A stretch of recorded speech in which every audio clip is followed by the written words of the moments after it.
Senator Elizabeth Warren is gaining national momentum with her aggressive grassroots campaign and progressive platform, calling for Medicare-for-all, bold initiatives to address climate change, and breaking up big banks and big tech. And let me tell you where big structural change starts. It starts by attacking corruption head on. You ready? Speaking to a crowd of about 4,000, Warren laid out plans for canceling student debt and getting rid of college tuition.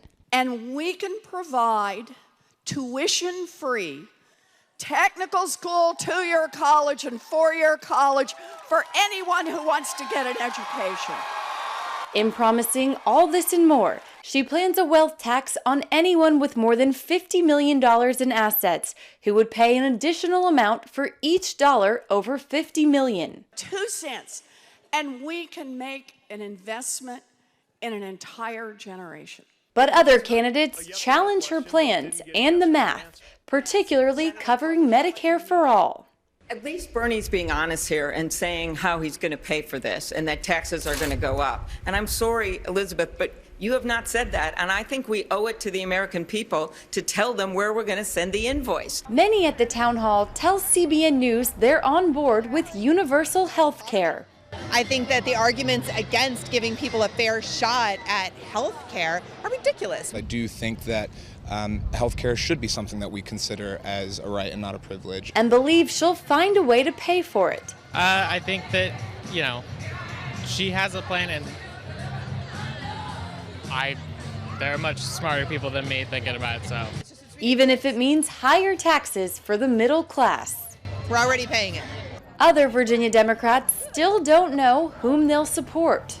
I think we need to have somebody who is willing to not only appeal to those who are more liberal, but also to those middle of the road. So I don't know who that person is. Candidate Beto O'Rourke recently made headlines for this answer on whether or not churches and religious institutions should lose their tax-exempt status if they oppose same-sex marriage. Yes.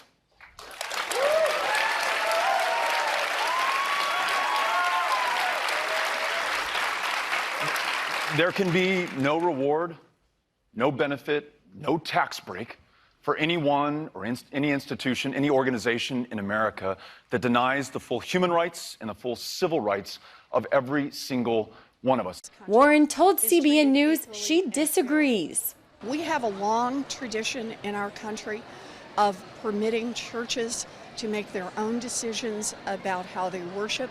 I respect that tradition, and I would not change it.